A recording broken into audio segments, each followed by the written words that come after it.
Welcome back. I'm working on different biomes for my game The Last Phoenix if anybody cares.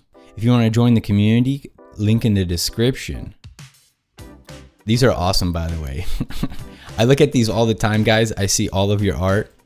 Nice animation. That was juicy. Wow. That's pretty amazing. I don't know if I can critique that. All right, this one seems pretty popular. Let me try to see how we can improve this. All right, so I'm gonna do a new file. I'm gonna paste that in here, and then let's see how.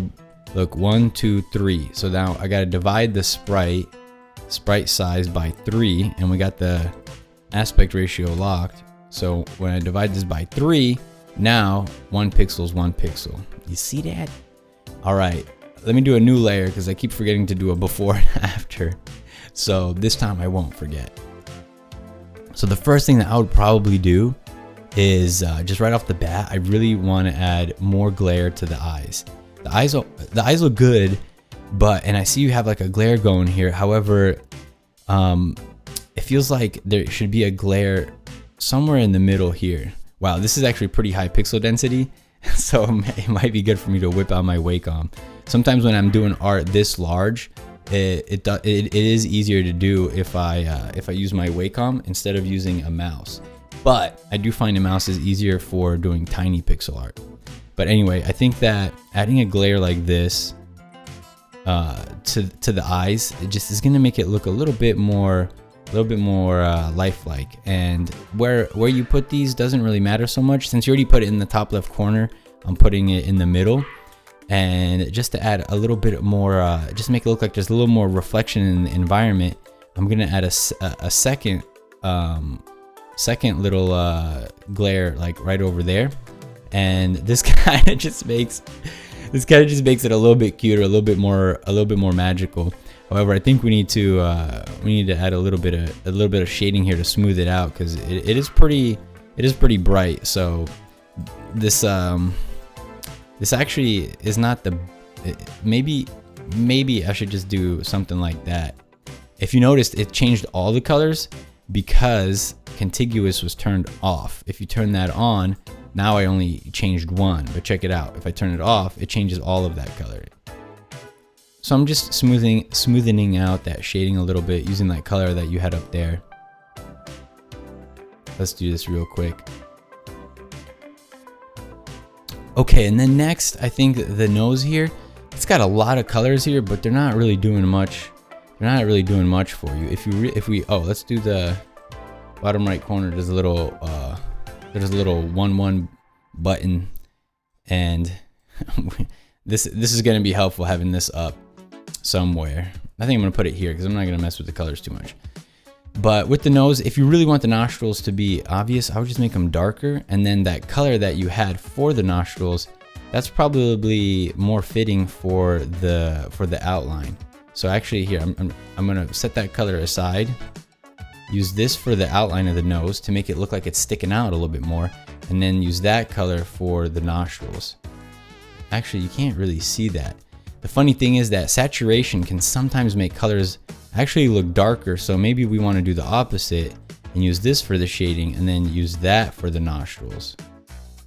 You know what, I kind of just don't think you need the nostrils actually to be so obvious.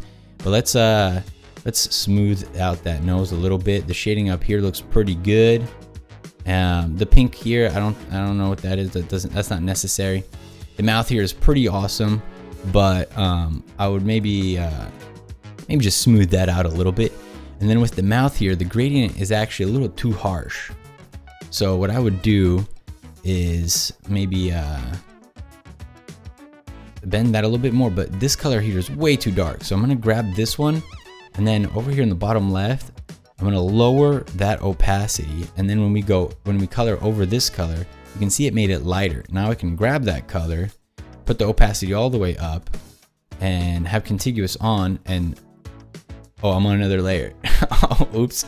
No, I'm gonna go to the. Oh, I should have duplicated it. Oh man, I should have duplicated it and then modified it. But oops. Okay, so I'm gonna grab this color, and then you know what? I'm gonna duplicate it now, and lock that bottom one. And then if you click merge down, now it merged those two layers and I got exactly what I wanted. And now we can press F and it'll color in all of that. F is the shortcut that I have for the paint bucket tool. I put all the shortcuts that I use right next to each other, like Q, W, E, R, like I'm playing League of Legends. So that way it's really easy for me to just press any of the shortcuts that I want. Oops, I drew a bunch and I wasn't recording, but I'll tell you what I did, okay? So around the mouth here, it looked like this color, this dark color was used as an outline.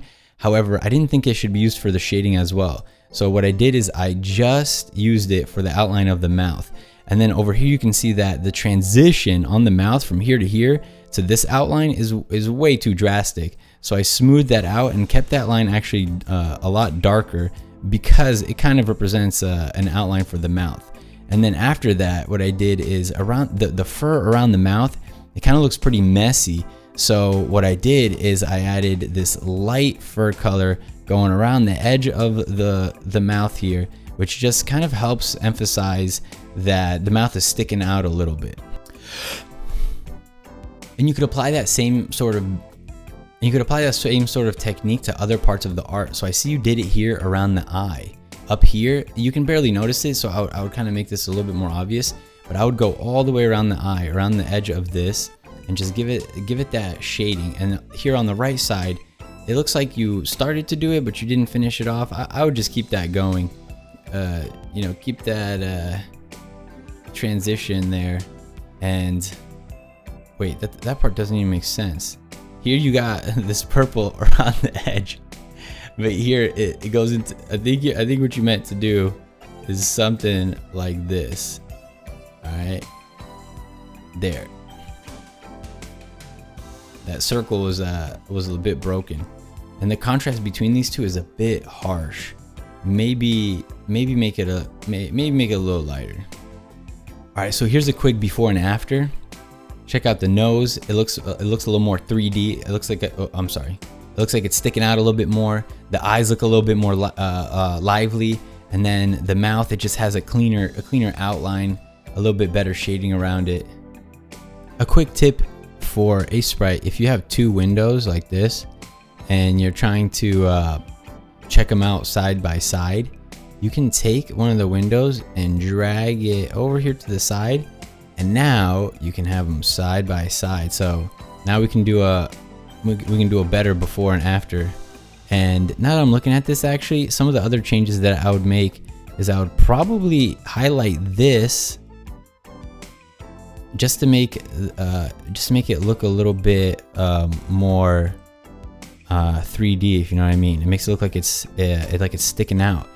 You guys want to see a rare Pokemon? I'll see you guys next time. A Dev Live.